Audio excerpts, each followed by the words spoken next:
ओम अज्ञानतिमिरान्धस्य ज्ञानाञ्जनशलाकया चक्षुरुन्मिलितं येन तस्मै श्रीगुरवे नमः। श्रीचैतन्यमनोभीष्टं स्थापितं येन भूतले स्वयं रूपा कदा मह्यं ददाति स्वापदान्तिकम्। वन्देऽहं श्रीगुरो श्रीयुतापदकमलं श्रीगुरून् वैष्णवांश्च श्रीरूपं साग्रजातं सहगण रघुनाथान्वितं तं सजीवं साद्वैतं सावधूतं परिजन सहितं कृष्ण चैतन्य देवं श्री राधा कृष्ण पादान् सहगण ललिता श्री विशाखाभितांश्च नमो विष्णुपादाय कृष्ण पृष्ठाय भूतले श्रीमते भक्तिवेदांत स्वामी निति नामिने नमस्ते सारस्वती देवे गौरवाणी प्रचारिणे निर्विशेष शून्यवादी पाश्चात्य देशतारिणे हे कृष्ण करुणा सिंधु दीनबंधु जगत्पते गोपेशा गोपिका कांत राधा कांत नमस्तुते तप्त कांचन गौरांगी राधे वृंदावनेश्वरी वृषभानुसुते देवी प्रणमामि हरिप्रिये वाञ्छाकल्पतरुभ्यश्च कृपा सिन्धुभ्यैव च पतितानां पावनेभ्यो वैष्णवेभ्यो नमो नमः। नमो महावदान्याय कृष्ण प्रेम प्रदायते कृष्णाय कृष्ण चैतन्य नाम्ने गौरत्विषे नमः। नीलाचल निवासाय नित्याय परमात्मने बलभद्र सुभद्राभ्यां जगन्नाथाय ते नमः। जय श्री कृष्ण चैतन्य प्रभु नित्यानंदा श्री अद्वैत गदाधर श्रीवासादि गौर भक्त वृंदा हरे कृष्णा कृष्ण कृष्णा हरे हरे हरे राम राम राम हरे हरे। हरे कृष्ण। तो आप सभी का हार्दिक स्वागत है आज के इस सत्र में। तो जैसा कि हम लोग भगवद गीता डिस्कस कर रहे हैं, तो आप लोग को समझ आ रही है भगवद गीता? थोड़ा थोड़ा कुछ कुछ आइडिया लग रहा है कि नहीं? आइडिया नहीं लग रहा है? क्या लगता है श्रेयस, आइडिया लग रहा है? जी प्रभु जी, लग तो रहा है धीमे धीमे। धीरे धीरे लगेगा, ग्रेजुअली लगेगा। तो मैं सोच रहा हूँ कि जैसे हम लोग भगवद गीता का कोर्स कंटिन्यू कर रहे हैं और एक सेंस में हमारा अचीवमेंट है, लगभग हम 40 सेशंस ऑलमोस्ट आसपास 40 सेशंस कर चुके हैं और ना, तो स्लोली ऐसा नहीं कि हमको बहुत तेजी से दौड़ना है, धीरे धीरे भी हम पढ़ते जाएंगे, आगे बढ़ते जाएंगे। और लेकिन मैं सोच रहा हूँ साथ साथ में श्रीमद् भागवतम की स्टडीज भी हमको पैरेलली चलानी चाहिए। तो बेसिकली क्या होता है कि भगवत गीता में फिलॉसफी ज्यादा होती है, लेकिन हम जब श्रीमद् भागवतम पढ़ते हैं, श्रीमद् भागवतम में कुछ स्टोरीज भी आ जाती है। तो स्टोरीज थोड़ा सा चीजों को पैलेटेबल कर देती है। बेसिकली पुराणों को कहा जाता है पूरक, वेदों का पूरक। तो कोई अगर थियोलॉजी, कोई सिद्धांत अगर वेद के अंदर है, तो पुराण क्या करते हैं? उसको पूर्ण करते हैं, उसको एक केस स्टडी प्रोवाइड करते हैं। आपने देखा होगा बचपन में हम सोशल साइंसेस की बुक्स में देखते थे, और कोई कोई किसी चीज के बारे में लिखा है, जैसे मान लीजिए ज्योग्राफी में हमने पढ़ा था कि इरिगेशन कैनाल्स के थ्रू होता है, सपोज करिए। तो फिर आपको बताया जाएगा पंजाब में फलाना कैनाल इस तरह का है, इस नदी से निकल के ऐसे जाता है, तो उसका फोटोज दिया होता है, उसका थोड़ा सा कितना डायमेंशन है, कैसे पानी आता है, कैसे जाता है, उसमें दिखा दिया जाता है। या हमने सुना कि अलग अलग प्रकार के इरिगेशन और मेथड्स होते हैं, जैसे नॉर्थ ईस्ट में वो बैम्बूज की सहायता से इरिगेशन करते हैं, बैम्बूज के अंदर पानी, बैम्बूज पाइप का काम करते हैं। फिर हम उसकी फोटोज देखते हैं, बैम्बूज पाइप का काम करते हैं। तो हमको एक जो थ्योरी हमने पढ़ी है उसको हमको एक केस स्टडी मिल जाती है। तो उसी प्रकार से वेदों में और पुराणों में क्या कनेक्शन है? तो वही कनेक्शन है कि वेदों में थ्योरी दी गई है, लेकिन पुराणों में उसका एक केस स्टडी दे दिया जाता है। तो केस स्टडी क्या करता है? वो उस कॉन्सेप्ट को पूर्ण कर देता है। जैसे मान लीजिए भगवत गीता उपनिषद में आते हैं, इसको गीतोपनिषद कहा जाता है। तो इसमें कहा गया है सर्वधर्मान परित्यज्य माम एकम शरणम व्रज, मुझे एक की शरण में आओ। ऐसा कोई प्रैक्टिकल उदाहरण है क्या? उदाहरण है, उदाहरण है हम भागवतम में हजारों उदाहरण देखते हैं कि कैसे भक्त लोग भगवान की शरण स्वीकार किए।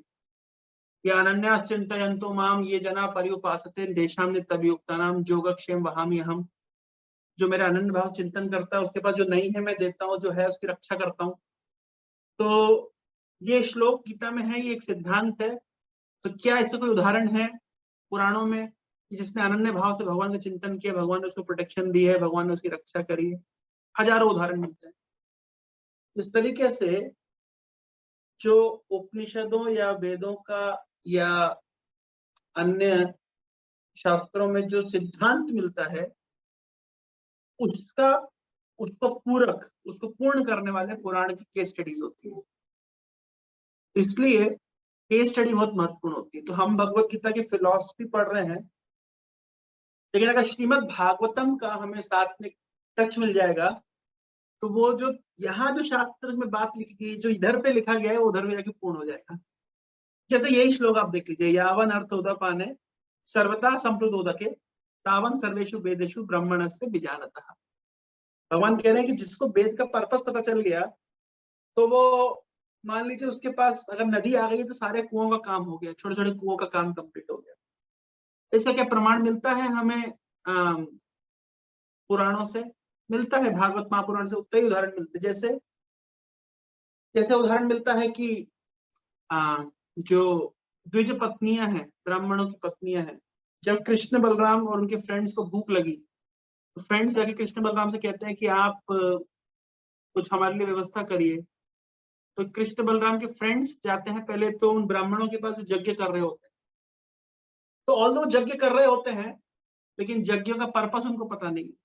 साक्षात भगवान कृष्ण फ्रेंड्स जाके बोल रहे कि अरे यहीं से कुछ दूरी पर परम परमेश्वर भगवान श्री कृष्ण और उनके भाई श्री बलराम जी खड़े हुए हैं, खेल रहे हैं, उनको भूख लग रही है, तो जो भी आपने यज्ञ के लिए कुकिंग किया उनको दीजिए। तो बोले नहीं, ये यज्ञ में ऑफर होगा, आपको नहीं दे सकते। तो उसके बाद में कृष्ण के पास लौटे तो कृष्ण का एक काम करिए, आप द्विज पत्नियों के पास जाइए, ब्राह्मण पत्नियों के पास जाइए। तो जब ब्राह्मण पत्नियों के पास गए तो उन्होंने तुरंत जो भी कुकिंग करी थी वो ला करके कृष्ण बलराम को ऑफर कर दिया। क्या शिक्षा मिलती है कि वो लोग जानते हैं कि इन यज्ञों के पीछे का पर्पस क्या है। वेदेषु यज्ञेषु तपःसु चैव दानेश्च पुण्य फलम प्रतिष्ठम अत्येति तत्सर्वविदं विदित्वा योगी परम स्थान उपैति चाद्यम। वेद पढ़ने से, यज्ञ करने से, दान देने से, तप करने से जो भी फल मिलता है वो भी और उसके अधिक भी कोई व्यक्ति अगर भगवान की भक्ति करता है उसको मिल जाता है। तो वो इन सब भक्ति करने से इन सब चीजों के फलों से वो वंचित नहीं रहता। तो ये जो भगवत गीता का सिद्धांत है या अन्य वेदों में सिद्धांत दिया गया, पुराण उसके केस स्टडी से वो पूर्ण कर देते।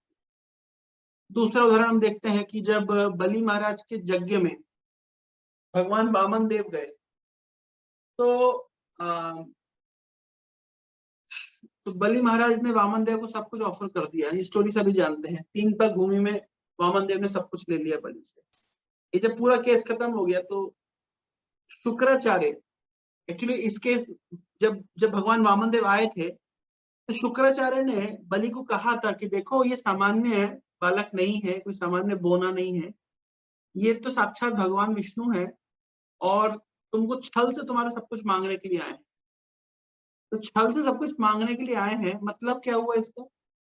तो इनको मत दो।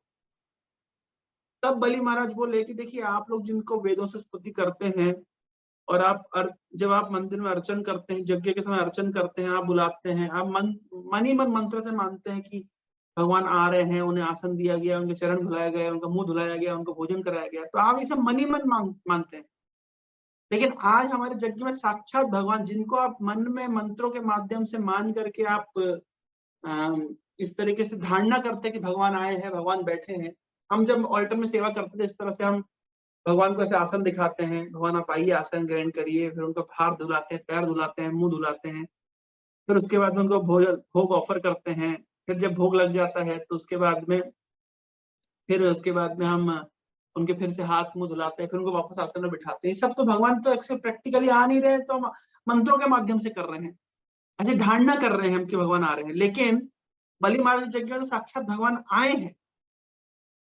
तो बलि ने कहा कि जो भगवान को आप इनडायरेक्टली इस तरह से बुलाते हैं, करते हैं, मंत्र आज मेरे यज्ञ साक्षात आए हैं, अगर वो मुझसे सब कुछ ले भी लेते तो उसमें गलत क्या है, उसमें नुकसान क्या है? ये तो सब अच्छी बात है।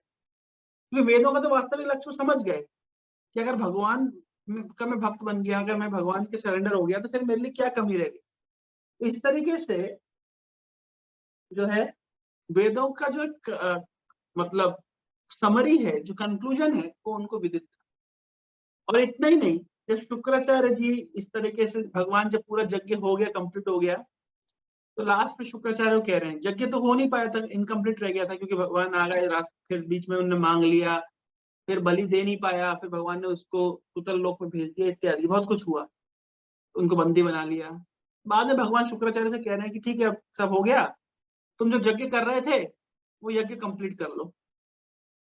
तब शुक्राचार्य भी अच्छी बात बोले, देखिए इतने बड़े नीतिकार शुक्राचार्य बोलते हैं मंत्रतस तंत्रतस छिद्रम देश कालादि वस्तुनः सर्वम करोति निश्छिद्रम अनुसंकीर्तनम। तब बोल रहे हैं कि हम कोई मंत्र पढ़ते हैं, कोई तंत्र करते हैं, कोई क्रियाएं करते हैं, मंत्रतम तंत्रतम छिद्रम, इसमें कोई छेद रह जाता है, इसमें कोई फ्लॉ रह जाता है, इसमें कुछ फॉल्ट रह जाता है।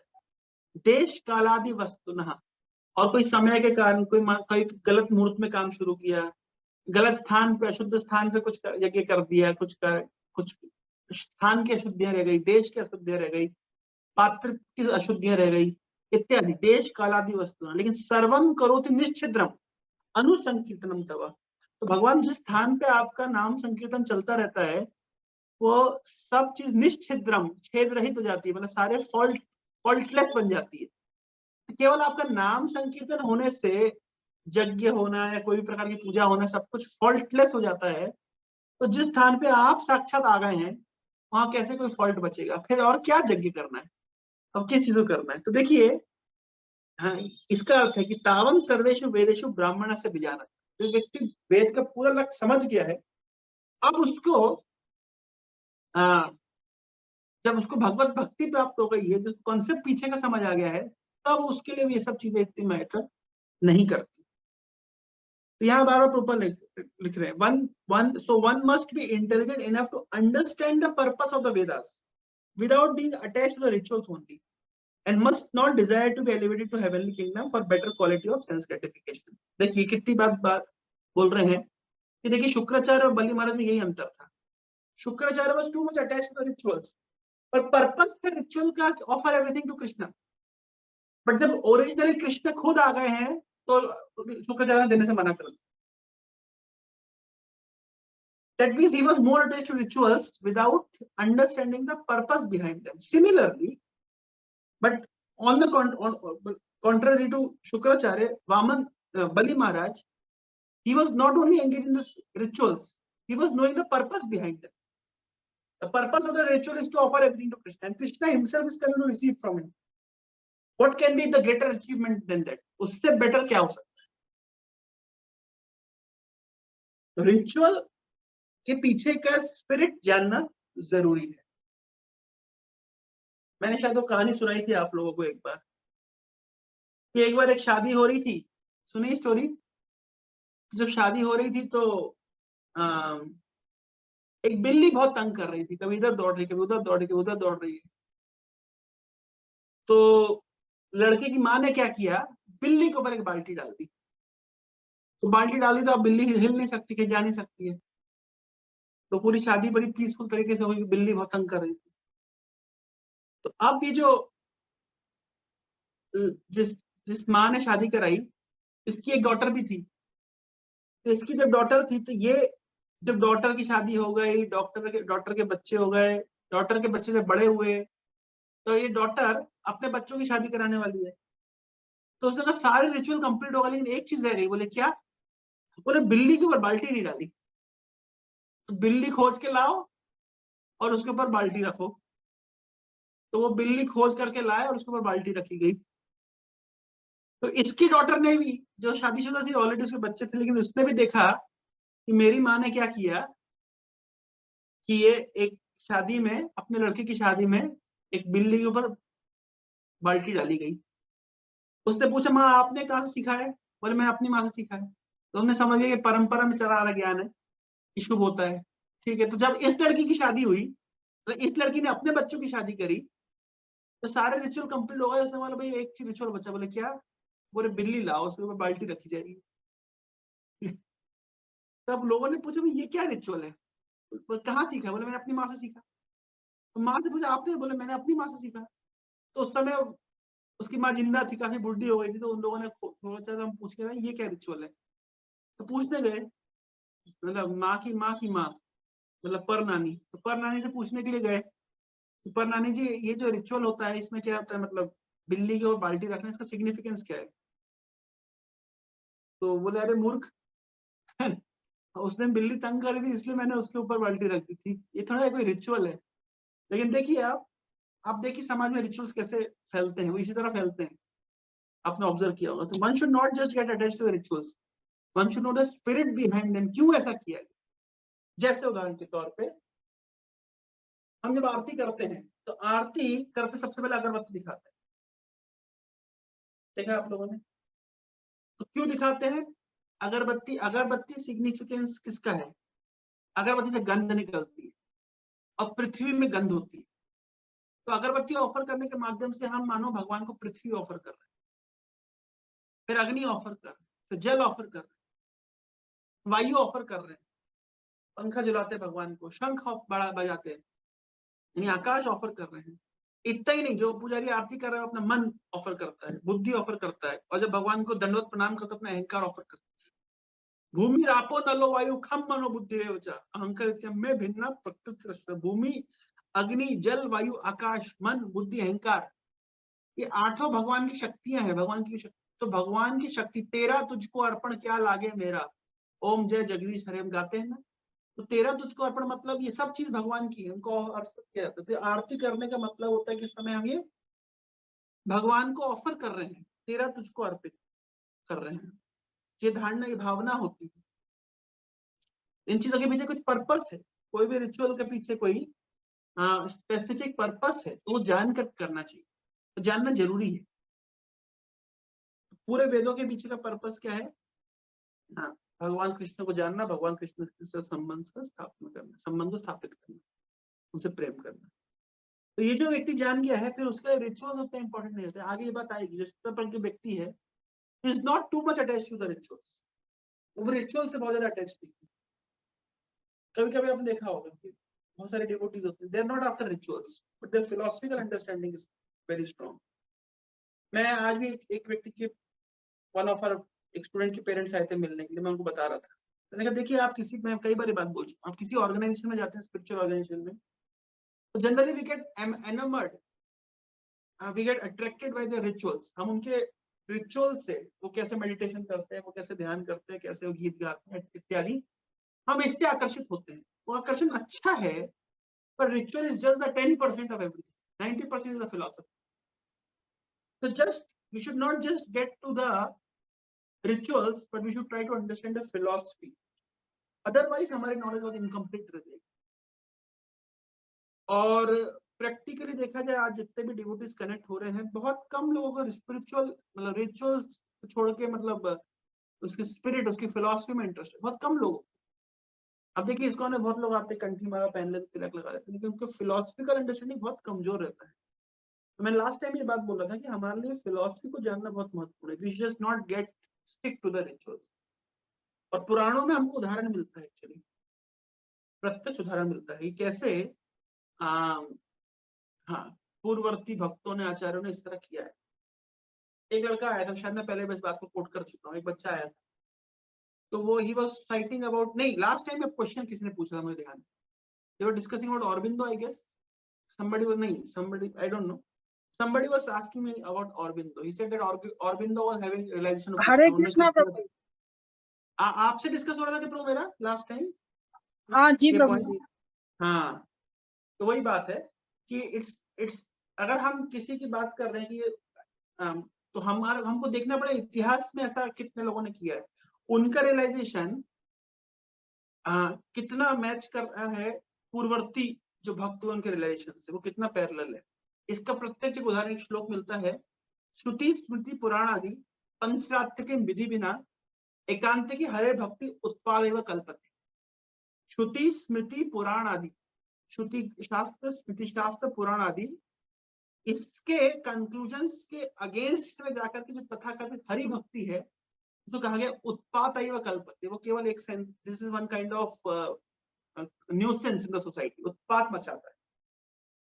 तो कोई भी व्यक्ति अगर बोलता है कि मैं भक्ति कर रहा हूं लेकिन उसके रियलाइजेशन शास्त्रों में दिए गए उदाहरणों और केस स्टडीज के पैरेलल नहीं है, तो समझना पड़ेगा कि यहाँ पे कुछ गड़बड़ है। दूसरा उदाहरण के तौर पे ऐसा कहा जाता है कि 3 पैरेलल लाइन है, गुरु साधु शास्त्र। ये तीनों बात, कोई भी बात को ये मैच, गुरु साधु शास्त्र ये तीनों मैच करने चाहिए, तब माना जाएगा कि ये जो कॉन्सेप्ट है, ये जो रिलेशन है, ये ऑथेंटिक है। Otherwise it is not authentic. ये जरूरी है जानना। एनीवे, तो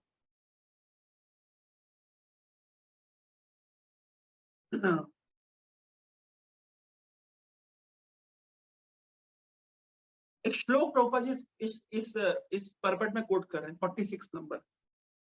अहो वत्सपाचो अतो गरीयान यज्जीवाग्रे वर्तते नाम तुभ्यम ते पुस्तपस्ते जुहुवु ससुरार्या ब्रह्मानुचुर नाम गृणन्ति जेते। इसमें कहा गया है, oh my Lord, a person who is chanting your holy name, although born of a low family like that of a Chandal, is situated on the highest platform of self-life. भले ही कोई व्यक्ति चंडाल कुल में जन्म लिया, लेकिन जिसकी जिह्वा के ऊपर वर्तते नाम तुभ्यम, जिसकी यद जिह्वाग्रे वर्तते नाम तुभ्यम, जिसकी जिह्वाग्रे, जीव के ऊपर आपका नाम है, तो समझना चाहिए कि वो आत्म साक्षात्कार को, परफेक्शन को प्राप्त कर गया है। Such a person must have performed all kind of penances and sacrifices according to the Vedic rituals and studied the Vedic literatures many times after taking his bath in all the holy places of pilgrimage. कोई व्यक्ति अगर भगवान का नाम कर रहा है, इसका अर्थ है कि उसने पूर्व में बहुत सारी तपस्याएं करी हुई है, उसने बहुत सारे यज्ञ किए हुए हैं, उसने बहुत सारे वैदिक शास्त्रों का अध्ययन किया हुआ है और उसने अनगिनत तीर्थों में स्नान किया हुआ है। Such a person is considered to be the best of the Aryan family. सभ्यों में सबसे सभ्य है, सबसे उत्तम है वो व्यक्ति। कौन व्यक्ति? अहो बत सुपाचो।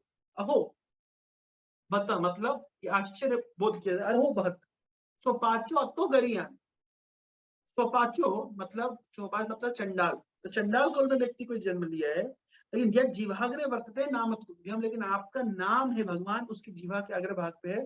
समझना चाहिए कि तेपुस तपस्ते जुहु शिष्टुरारे, उसने बहुत तप किया है।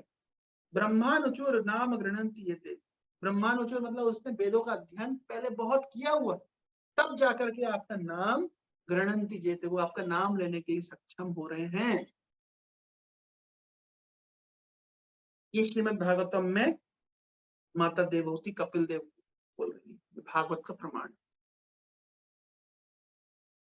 तो जिस व्यक्ति ने, प्रभुपाद यहाँ पे क्यों कोट कर रहे हैं? वेदों का कंक्लूजन पार्ट को कोट कर रहे हैं।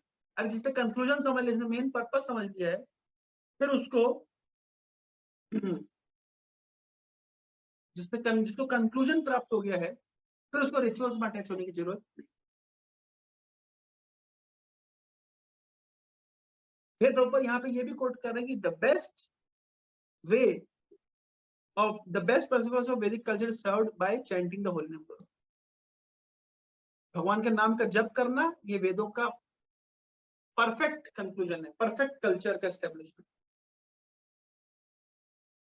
इति षोडश नाम नाम कलि कल्मष नाशनम नातः परतरो उपाय सर्व वेदेषु उद्देश्य। सभी वेदों में देखने के बाद में इससे बेटर कोई उपाय नहीं मिला। सर्व वेदेषु दृश्य,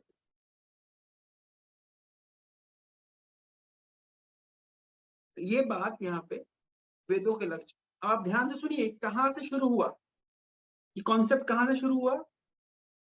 भगवान ने एक जगह पे कर्मकांड की संस्तुति करी थी, कहा था कि तुम युद्ध करो, अगर जीतोगे तो धरती का राज भोगोगे और हारोगे तो स्वर्ग का राज भोगोगे। फिर अपने इसी पॉइंट को खंडन करते भगवान कह रहे नहीं नहीं, इस चेतना के साथ कर्म करना ठीक नहीं है। अच्छा, इस तरह से कर्म करना ठीक नहीं है। फिर उन्हें बताया कि वेदों में इस तरह का कर्मकांड दिया गया है, लेकिन ये भी कोई अच्छी बात नहीं है, ये तो जस्ट उसका कंक्लूजन नहीं है, इसके ऊपर भी बहुत कुछ है। इस विषय पे हम 2-3 सप्ताह चर्चा कर चुके हैं। फिर क्या सही चेतना मानो, अर्जुन पूछे चेतना फिर क्या होनी चाहिए? ये तो चाहिए, ये सही चेतना नहीं है। कर्मकांड की चेतना सही नहीं है, फल की आकांक्षा की गई चेतना ठीक नहीं है। वेदों में भी इस तरह दिया गया है, ये बात इससे भी ऊपर उठना चाहिए। समझ आ रहा है? तो उसने मानो पूछा कि कृष्ण फिर किस चेतना में कर्म करना चाहिए, थोड़ा ये बता दीजिए।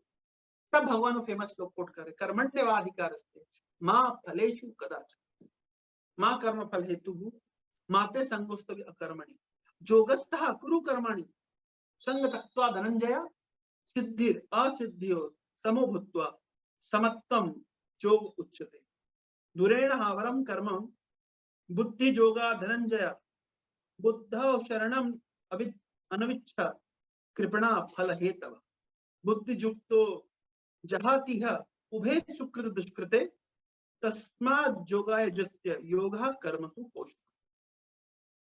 अब इस चेतना के साथ कर्म नहीं करना चाहिए, ये सब भगवान बता दिए। अब नेक्स्ट कुछ श्लोकों में भगवान बता रहे हैं कि किस चेतना के साथ कर्म करना चाहिए, किस चेतना के किए कर्म को वास्तव में योग। कर्मण्येवाधिकारस्ते, कर्मणि एव अधिकारस्ते, तुम्हारा अधिकार है कर्म के ऊपर। इस श्लोक की बहुत ही मिस इंटरप्रिटेशन और मिस धारणा समाज में व्याप्त, हर जगह इस श्लोक को कोट करते हैं। गीता में क्या लिखा है? कर्म करो। गीता में क्या लिखा है? कर्म करो। अरे ये और इस श्लोक कर्मण्येवाधिकारस्ते मां फलेषु कदाचन, इस श्लोक कोट करके सोचते गीता में बस यही लिखा। ये कर्मण्येवाधिकारस्ते मोस्ट मिस इंटरप्रेटेड श्लोक है। इसका सीधा अर्थ क्या है? कर्मण्य एव अधिकारस्ते, तुम्हारा अधिकार कर्म में है। मां फलेषु कदाचन, ये तुम्हारा अधिकार फल पे नहीं। कैसे नहीं है? उदाहरण दीजिए, क्या प्रमाण है? प्रमाण है, जैसे मान लीजिए कोई व्यक्ति, कोई किसान ने खेत में फल जोता, मतलब खेत में हल जोता और हल जोतने उसमें बीज डाल दिए, बीज डाल दिए, पानी दिया, उसके कुछ समय के फसल आती है। इस फसल पर किसका अधिकार है? प्रश्न है कि फसल पर किसका अधिकार है? क्या लगता है आपको? किसान बोले मेरा अधिकार है, मैंने खेत में हल चलाया, मैंने बीज डाले, मैंने परिश्रम किया, मेरा अधिकार है। यहां से गीता अब एक स्टेप आगे बढ़ती है, बोले नहीं, अधिकार नहीं है। तुम्हारा अधिकार है लेकिन पूरा अधिकार, ये बात भी आएगी। क्यों ऐसा भैया, ऐसा कैसे? क्योंकि आप कह रहे हैं कि बीज आपने जमीन में डाला, फसल आई, इसलिए फसल पर आपका अधिकार है, आपने परिश्रम किया। लेकिन अगर आप एनालाइज करें तो जमीन आपकी नहीं है, पानी आपका नहीं है, सूरज की रोशनी आपकी नहीं है, ऑक्सीजन आपका नहीं है, कार्बन डाइऑक्साइड आपका नहीं है, गोबर जो निकल रहा है गाय से वो आप नहीं निकाल रहे हैं, न्यूट्रिएंट आप नहीं बना रहे हो, माइक्रो ऑर्गेनिज्म बना रहे हैं। आप कह रहे हैं मैंने परिश्रम किया, ठीक है, परिश्रम किया, शरीर आपको मिला हुआ है, बुद्धि आपको कहीं और से मिली हुई है, सामर्थ्य आपको, बलम बलवताम चाहम बुद्धि बुद्धिमताम अस्ति, तो आपका फल है क्योंकि आपने कुछ परिश्रम किया है, लेकिन सारा फल आपका ये भी संभव नहीं। अच्छा, अगर आप क्रेडिट सीकिंग माइंडसेट से हैं कि मैंने परिश्रम किया, फल मेरा है, तो इसका जो रिएक्शन है वो भी आपका होगा। क्या प्रमाण है? कोई डॉक्टर बोलेगा कि व्यक्ति बीमार था, मैंने इसका इलाज किया और आज ये स्वस्थ है, अगर मैं इसका इलाज नहीं करता मर जाता। तो जो मर गए हैं, डॉक्टर को बोलना चाहिए कि मेरे कारण मरे हैं। हॉस्पिटल में कुछ लोग मरते भी होंगे, तब डॉक्टर क्या बोलते हैं? जैसी ऊपर वाले की इच्छा। अरे मर गया तो ऊपर वाले की इच्छा, और जी गया तो डॉक्टर कहता है मेरा क्रेडिट है। ये बात यहाँ पे भगवान उसको डिस्करेज किया। भगवान कह रहे अगर तुमको फल क्लेम करना है तो फिर एक्शन रिएक्शन क्लेम करना पड़ेगा साथ में।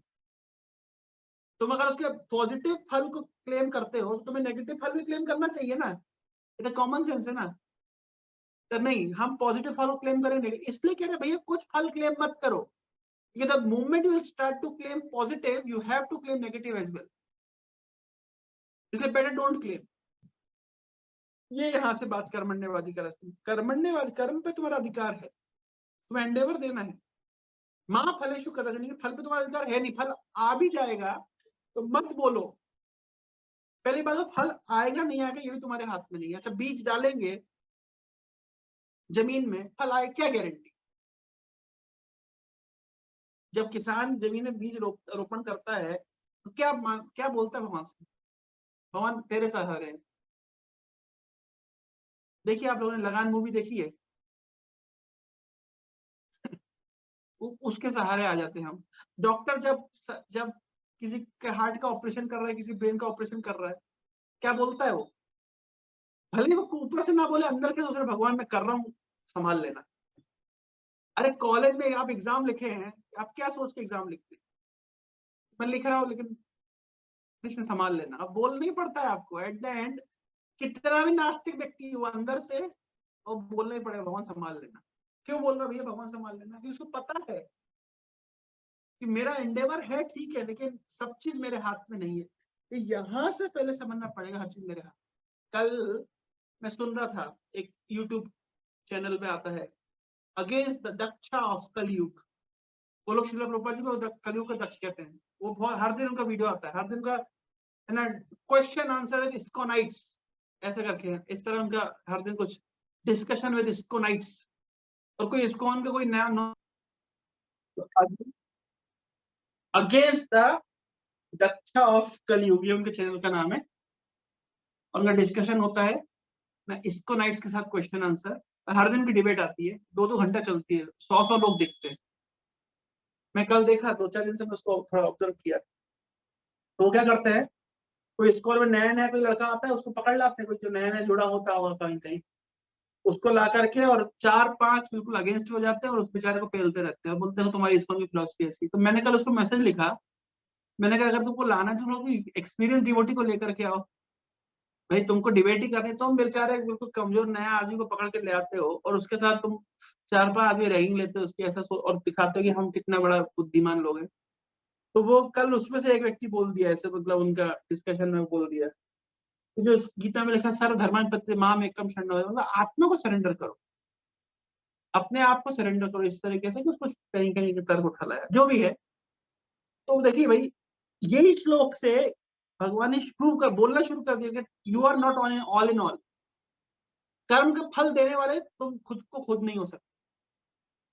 अगर तुम ही सब कुछ हो तो कर्म का फल कौन दे रहा है? एट द एंड कर्म का फल तुम्हारे हाथ में नहीं है, तो किसके हाथ में?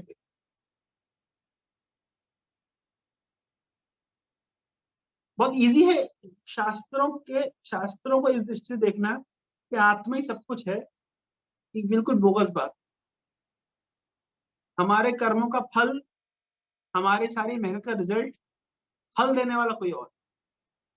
ये जो तथाकथित शास्त्रों के ज्ञानियों से तो बेटर है गांव का सिंपल खेती किसानी करने वाला आदमी, कि रोड पे स्वीपर जो झाड़ू मारता है, कम से कम उसको भगवान को ज्यादा भरोसा है। तो कहते हैं मैं अपना परिश्रम कर रहा हूँ, फल देने वाला हूँ।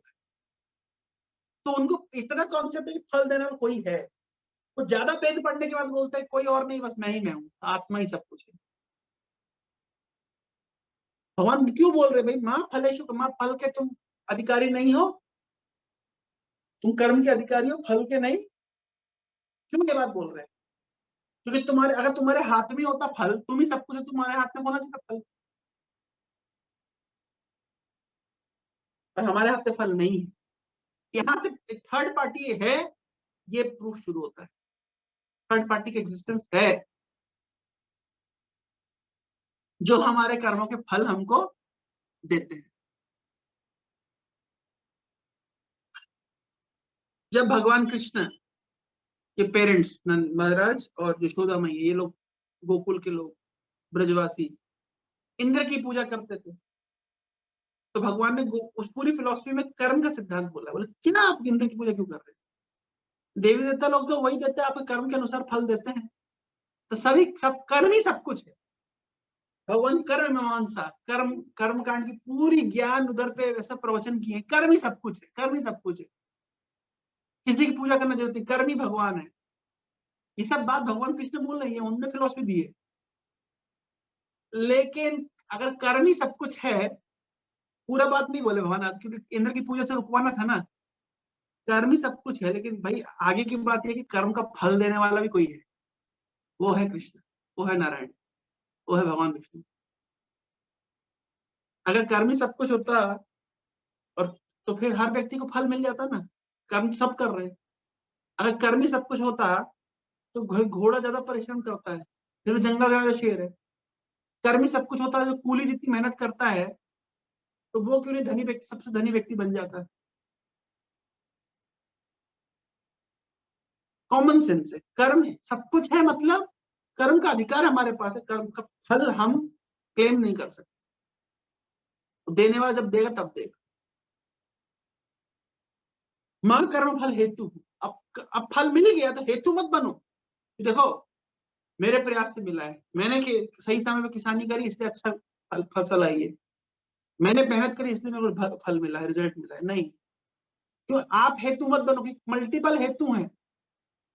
कोई भी कर्म के फल को प्राप्त करने के लिए मल्टीपल हेतु हैं। जैसे किसानी करने के लिए सूरज, चंद्रमा, पानी, हवा सब चाहिए। केवल किसान क्या कर लेगा अगर ये सब ना हो तो?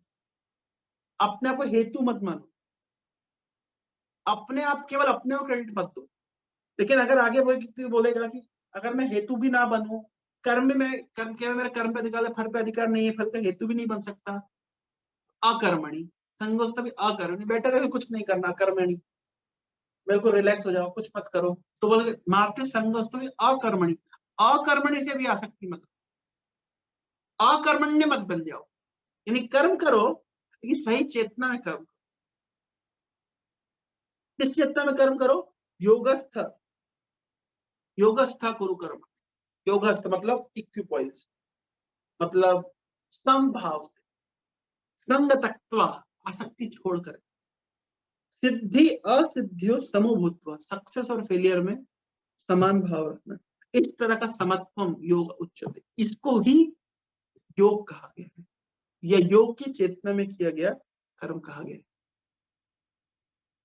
मैं बार बार बता रहा हूं आपको, सेकंड चैप्टर में भगवान कृष्ण ने अपने आप को इंट्रोड्यूस नहीं किया है। तो यहाँ पे हर जगह बात आई है कि करो, कर्म करो लेकिन फल की आसक्ति मत रखो, कर्म करो लेकिन डिटैच होकर कर्म करो। इसका प्रैक्टिकल एप्लीकेशन है कि कर्म करो, कृष्ण को अर्पित करो। लेकिन अभी तक कृष्ण ने अपने आप को इंट्रोड्यूस किया नहीं, और क्योंकि अपने आप को अभी तक कृष्ण ने इंट्रोड्यूस किया नहीं है, इसलिए वहां पे इस तरह की बात नहीं लिखी। वास्तविक जोक तो है कृष्ण को अर्पित करो, लेकिन यहाँ पे यह बात बोली नहीं है। क्यों नहीं बोली है? समभाव से कर्म करो। इसका अर्थ क्या है?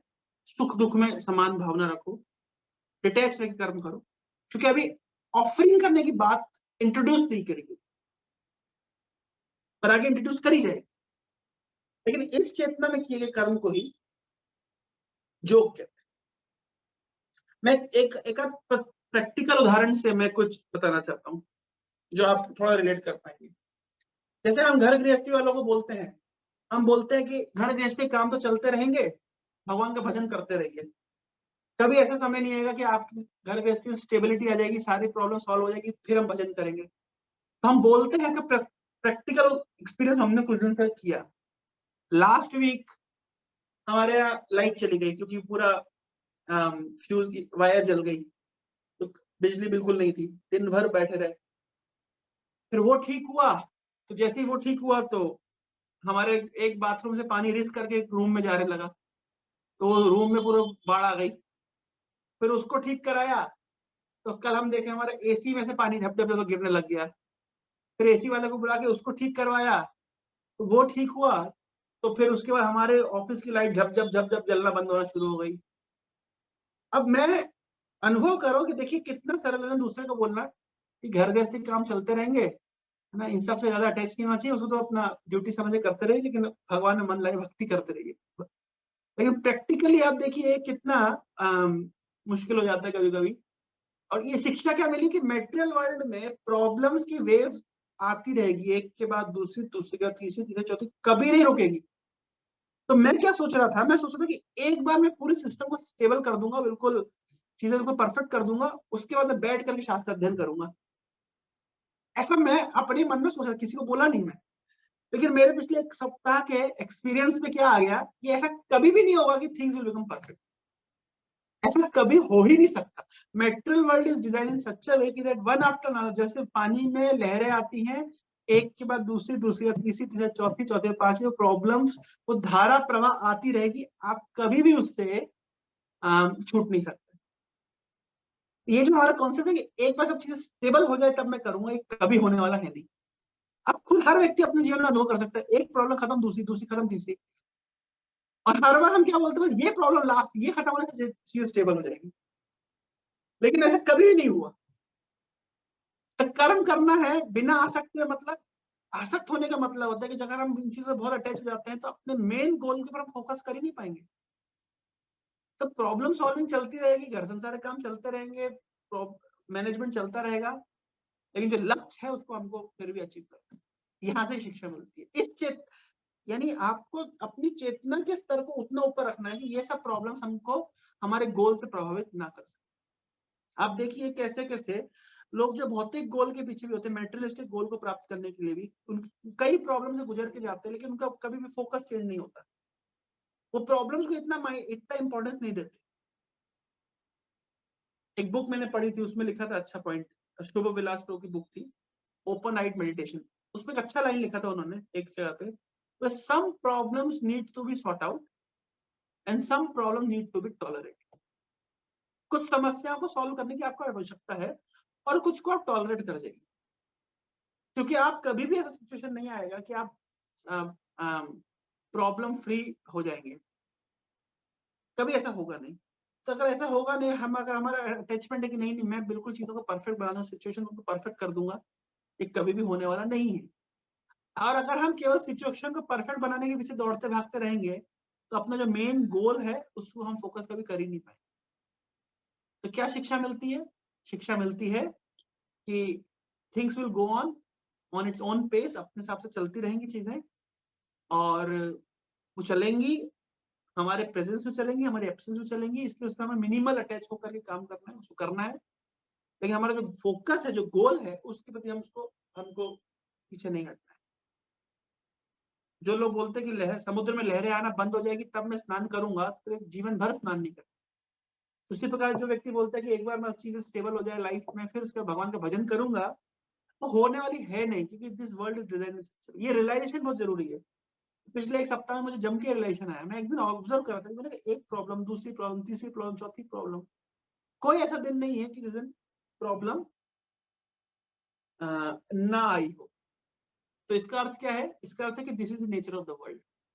थ्योरेटिकल नॉलेज अलग एक्सपेक्ट होता है, एक होता है प्रैक्टिकल रियलाइजेशन। आपको अनुभव हो जाए कि हाँ, प्रॉब्लम्स को आप कभी भी कुछ लोग प्रॉब्लम्स के कारण डर करके हायर गोल को छोड़ देते। अरे ये काम करेंगे तो बहुत ऑपोजिशन आएगा, बहुत लोग ताने देंगे, बहुत प्रॉब्लम्स आएगी, तो उसको मत करिए। देखिए, जिस प्रकार में जितनी प्रॉब्लम आई, उसको सफलता में उतना आनंद प्राप्त होता है। अभी मुझे कैनबेरा से, ऑस्ट्रेलिया से कॉल आया था, कुछ डिवोटीज चाहते हैं मैं वहाँ पे क्लासेस दूं। तो वो डिवोटीज कह रहे थे, अच्छा पॉइंट उन्होंने बोला, वो बोले कि प्रभु हमारा नया नया टेम्पल स्टार्ट हुआ है, तो ज्यादा लोग कांग्रेगेशन कनेक्टेड नहीं है, और उसका लगभग $1 मिलियन का हमारा रेंट, मतलब हमारा लोन है टेम्पल बिल्डिंग को लेकर के, तो उसके लिए और फिर टेम्पल मेंटेनेंस के लिए हमको फंड्स रेज करने पड़ते हैं। तो they were telling about this point. तो मुझे तुरंत याद आया कि देखिए, मैंने उनको फिर यही आंसर दिया। मैंने कहा देखिए ये तो आपके पास बहुत बड़ी अपॉर्चुनिटी है, क्योंकि स्ट्रगल करके आप जो जितना कृष्णा कॉन्शियस रह सकते हैं, उतना अगर कोई कांग्रेगेशन बहुत स्टेबल है, हजारों मेंबर जुड़े हुए हैं और लक्ष्मी का इनफ्लो सफिशिएंट हो रहा है, तो आप मत समझिए कि भजन अच्छे से होगा। प्रॉब्लम्स एंड स्ट्रगल्स में ही ज्यादा भजन हो पाता है। इसलिए बुद्धिमान व्यक्ति क्या करते हैं? वॉलंटरली स्ट्रगल करते हैं, वॉलंटरी प्रॉब्लम्स फेस करते हैं। एक प्रोजेक्ट कंप्लीट हुआ, तुरंत दूसरे में लग जाइए। क्यों? क्योंकि आप हमेशा स्ट्रगल फेज में रहेंगे, हमेशा आप कृष्ण कॉन्शियस रह पाएंगे। और जैसे स्टेबिलिटी आएगी, हमने भी अनुभव किया है कि जिस दिन हमारे पास बहुत टाइम रहता है उस दिन कुछ पढ़ाई नहीं होती, और जहां हम कोई फेस्टिवल में बिजी हैं, एक दूसरे से प्रोजेक्ट में बिजी हैं, उस दिन पढ़ाई भी हो जाती है। फिर ये भी हमने अनुभव किया है कि कभी कभी कि जब चीजें सारी स्मूथ चल रही है तो भगवान के ऊपर डिपेंडेंसी नहीं आती है, और जब बहुत प्रॉब्लम्स होती है तो हाथ जोड़ करके बिल्कुल प्रार्थना में माला जप करते ऐसी प्रार्थना निकलती है अंदर से, हृदय से। तो आप बताइए क्या बेटर है हमारे कृष्णा कॉन्शियसनेस के लिए? स्टेबिलिटी बेटर है या मेटल स्टेबल पोजीशन बेटर है, अनस्टेबल पोजीशन बेटर? और ध्यान रखें, बारंबार मैं इस बात को रिपीट करता हूँ, कभी भी ऐसा नहीं होगा कि भगवान हमें ऐसी सिचुएशन में, प्रॉब्लम में डाल देंगे जो कभी फेस जो सॉल्व नहीं हो सकती। अगर भगवान ने हमें किसी प्रॉब्लम में डाला है, मतलब that can be solve, and why he is putting us in this kind of problem, just to make us more tolerant, just to make us more prayerful. तो कृष्णा कॉन्शियसनेस एक एक्चुअली एक अलग तरह का साइंस, ये बिल्कुल डायनामिकली अपोजिट है। हम बात करते हैं कि सामान्य व्यक्ति प्रॉब्लम्स नहीं चाहता है, लेकिन डिवोटीज प्रॉब्लम्स मतलब इनवाइट करते हैं, लेट द प्रॉब्लम्स कम। क्यों? The more problems will come, more I will become focused. तो मैंने वही कैनबेरा की कांग्रेगेशन को यही बताया, मैंने उनको बताया कि ठीक है, ये तो बहुत अच्छी बात है, अगर आपके प्रॉब्लम है, आप लोग को टेम्पल रन करना है, आपके बहुत कम लोग हैं, कैसे उनको रिटेन करना है, तो बहुत बड़ा है। उन्होंने कहा कि मेलबर्न और पर्थ के जो टेम्पल्स है वो काफी डेवलप्ड है, और यहाँ पे नया just they have just started. I told them this is a golden opportunity for you to become more and more Krishna conscious. आपको भक्ति करने के लिए सबसे अच्छा एक्चुअली एक एक एस्पेक्ट है। इसलिए क्या करना चाहिए, आइडियली क्या होता चाहिए कि हर व्यक्ति को नए नए टारगेट्स और नए नए टास्क लेते रहना चाहिए, उससे उनका एंथुसियाज्म भी बना रहता है और स्पिरिचुअल लाइफ भी हमारी सेफ एंड सिक्योर है। और इस क्षेत्र, अब देखिए, आप जब नए नए एक्टिविटीज करते हैं प्रीचिंग के लिए या कोई भी अलग प्रकार की सेवा आप लेते हैं, ये जो कर्मण्यवादी का रास्ते, माँ फलेषु कदाचन, ये सब आप प्रैक्टिकल कर पाते हैं, ये प्रैक्टिकल अनुभव होता है, थ्योरी नहीं रह जाती फिर आपके लिए।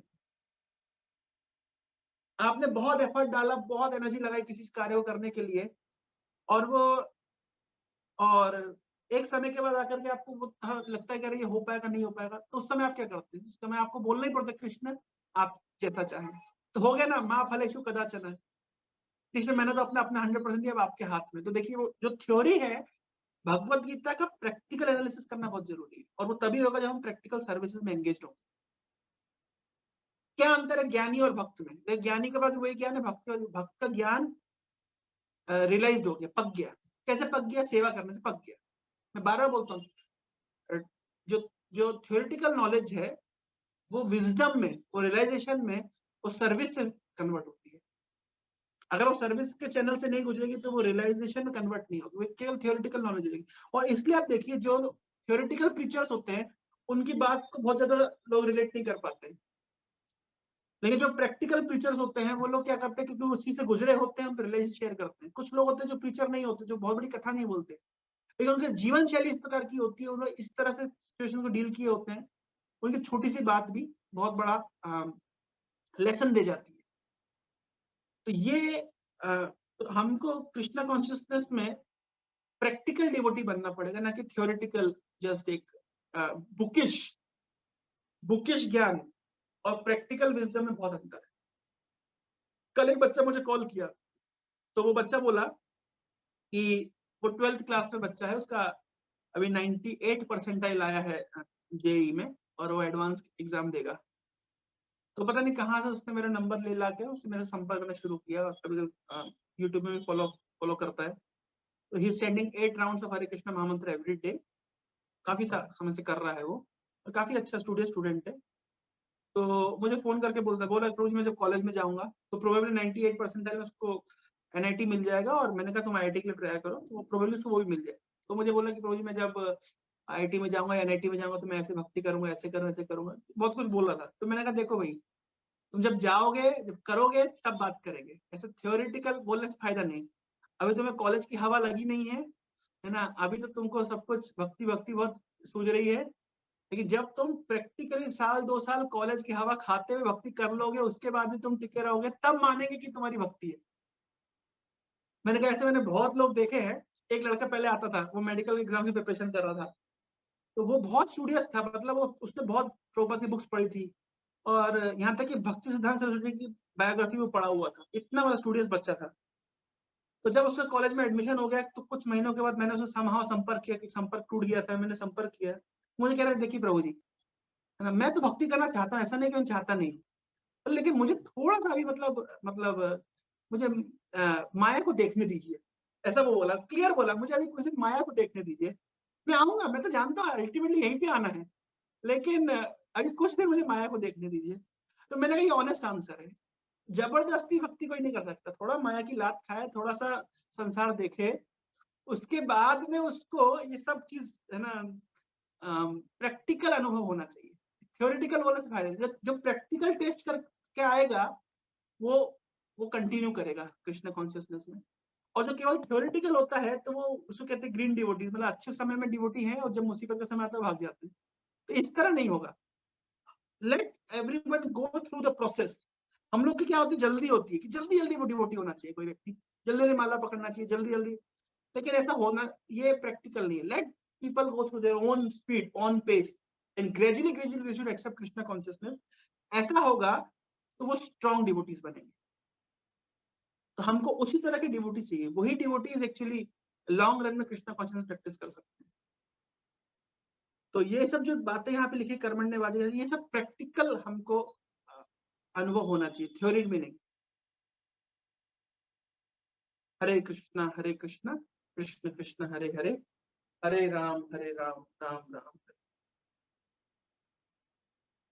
तो किसी के मन में कोई जिज्ञासा, कोई प्रश्न, कोई कमेंट?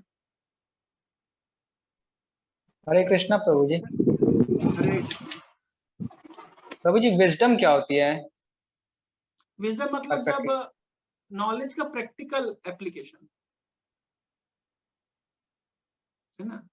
जैसे जो चीज आप प्रैक्टिकल फील्ड में आपको काम है, आपको पता है कि अम, जैसे उदाहरण के तौर पे आपको पता है लस्ट क्या होता है, एंगर क्या होता है, प्राइड क्या होता है, ग्रीड क्या होता है, ये नॉलेज है।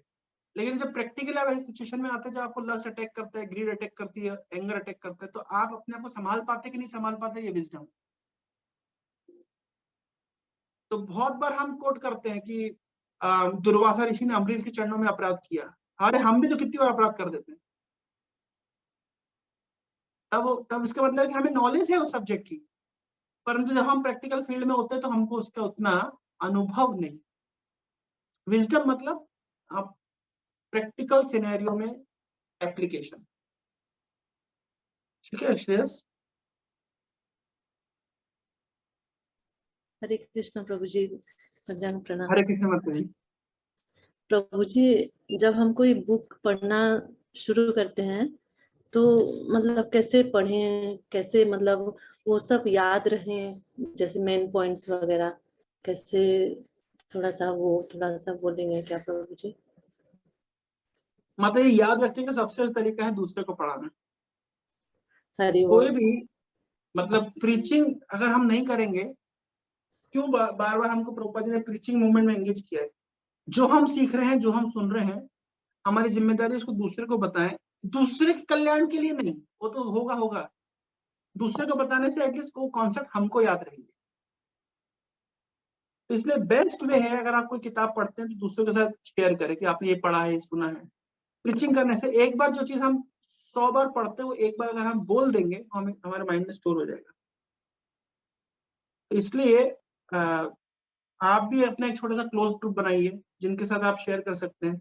4-5 माता जी लोग हो सकते हैं उसमें, आपके फैमिली मेंबर हो सकते हैं, कुछ बच्चे हो सकते हैं, जो भी है आप जो पढ़ते हैं बच्चे उनके साथ शेयर। जी बच्चे तो हैं बच्चे हैं, लेकिन वो काफी छोटे हैं प्रभु जी। हाँ, तो दूसरे लोग, दूसरे कुछ आपके और माता जी फ्रेंड्स के साथ में या और फैमिली रिलेटिव्स के साथ में। एक्चुअली देखिए कृष्ण भजन में बहुत लोग रुचि रखते हैं, तो वो धीरे कोई ना कोई आपके साथ, आप देखिए कौन आपका लाइक माइंडेड, कोई एक आध आपको ऐसा फ्रेंड मिल जाए जो डिस्कस करता सकता है आपके साथ, तो उनके साथ शेयर करना। इसमें आनंद भी आता है। मत चित्त मत प्रणाम बोध्यंतश्च परस्परम। आपस में जब शेयर करते हैं हमें आनंद भी लगता है, और वो कॉन्सेप्ट भी काफी हद तक हमारे माइंड में स्टोर हो जाता है। संभव हो सके तो कुछ क्लासेस दीजिए, बुक डिस्ट्रीब्यूशन करते हैं तो दूसरों को बताइए, उनके कॉन्टेक्ट ले आइए, फिर उनको फॉलो अप करिए। तो ये एक जी तरीके प्रभु। होते हैं कि हमको कोई जब आपसे क्वेश्चंस पूछेगा और आप फिर उस क्वेश्चन का आंसर खोजने की प्रभुपाद की बुक्स में सर्च करेंगे, तो आपको बहुत जी और अच्छा लगेगा। क्यों? क्योंकि फिर आपको याद रहेगा कि वो क्वेश्चन आया था, मैं उसमें आंसर नहीं दे पाई, अच्छा वो मैंने फिर उसके बाद उस श्लोक में पढ़ा, वहां पे प्रभुपाद जी ये बात को लिखे हैं, तो जीवन भर आपको याद रहेगा। जी कोई व्यक्ति प्रभु जी। क्वेश्चन पूछा, तो उसका क्वेश्चन का आंसर खोजने के लिए अगर आप शास्त्र में से कुछ कोटेशन खोज लेंगे, आपको जीवन भर वो याद रहेगा। जी ठीक है माता जी? हाँ, धन्यवाद प्रभु जी। हरे कृष्णा। धन्यवाद। हरे कृष्णा। हरे कृष्णा। आशीष प्रभु। यस प्रभु, बताइए। हाँ, हरे कृष्णा प्रभु जी। आज आपका लेक्चर शुरू हुआ तो मतलब मुझे लगता है 10 मिनट का मेरा छूट गया, तो सारी उसके बाद का तो मैंने सुना, तो थोड़ा सा संदर्भ बता पाएंगे कि आपने किस बात से शुरू की? हमने शुरू किया, जो लास्ट लोग हम चर्चा कर रहे थे, यावन अर्थ उदापान है, जिसको वेद का पर्पस पता है, उसको रिचुअल्स के पीछे का पर्पस हमें पता होना जरूरी है। मैंने कहा था कि कोई भी स्पिरिचुअल ऑर्गेनाइजेशन में जाते हैं तो we should just not look after the rituals what they are doing, but we should try to understand the philosophy, because ultimately philosophical basis are the more important basis. ये बात से हम शुरू किए थे। हाँ मैं जी। देखिए, मेरा प्रेजेंटेशन में कुछ चीज आपको बार बार कॉमन मिलेगी। मेरा कहना ये है कि चीजों को हम रियलाइज्ड प्लेटफॉर्म पे लेके जाएं और ना ही जस्ट थ्योरेटिकल प्लेटफॉर्म पे रखें।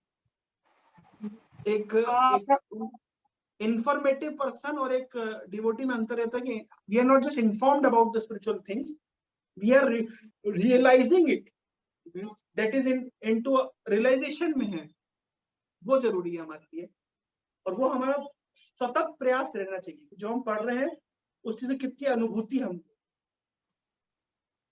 तो बेसिकली मैं इस पॉइंट पे ही ज्यादा हमेशा आप देखेंगे मैं फोकस करता हूँ। जी प्रभु जी, ठीक है। हरे कृष्णा। हमारे एक गुड न्यूज देना है, हमारे जो होम टाउन है दरभंगा बिहार, वहाँ इस्कॉन टेम्पल खुल गया है।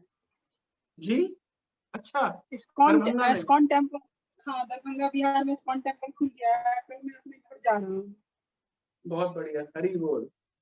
3 साल बाद जा रहा हूँ, और यहाँ तो एडमिशन ले लिया, तो 3 साल बाद जा रहा हूँ, तो वहाँ जाऊंगा। कब दरभंगा जा रहे हैं?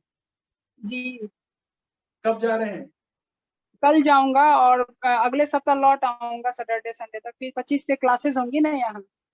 ओके। और एक सुझाव और देना था, जैसे आप अपनी बात बोलते हैं 45 मिनट 1 घंटा के लिए, तो उसमें नोट्स भी मैं बनाना चाहता था।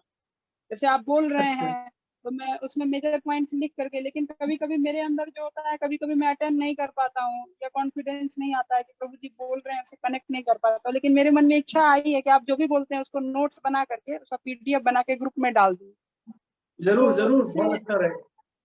हाँ, तो बहुत इससे अच्छा क्या होगा रहेगा। कि रिवाइज भी करेंगे और हमारी समझ भी मजबूत होगी। तो मैं ऐसे कितना कर पाऊंगा, ईश्वर से प्रार्थना करता हूँ कि मुझे शक्ति मिले ऐसा, तो मैं इसे कर पाऊँ, या इस तरह का कुछ मैं इस चीज को पूरा कर पाऊँ। क्योंकि एक बार मैंने और ऐसा कुछ अटेंड किया था, तो वहां देखता था कि उस ग्रुप में वो लोग नोट्स बना करके भी अपलोड करते थे, जो स्पीकर जी बोलते जी। थे, हाँ जो डिवोटी होते थे ब्रह्मचारी, उनका वो जो बोलते थे, कोई भी दूसरा डिवोटी जो थोड़ा सा सुनने में या लिखने में तेज है, वो उसे पढ़ के लिख करके नोट्स बना के डाल देता था।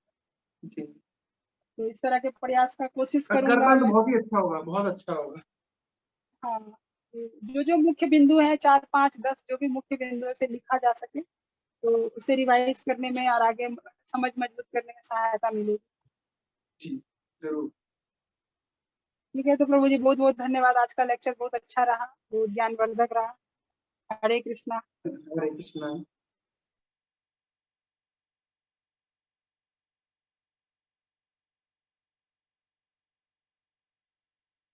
हरे कृष्ण। गीत रखते हैं। भगवद गीता यथारूप की जय। जगत गुरु श्रील प्रभुपाद की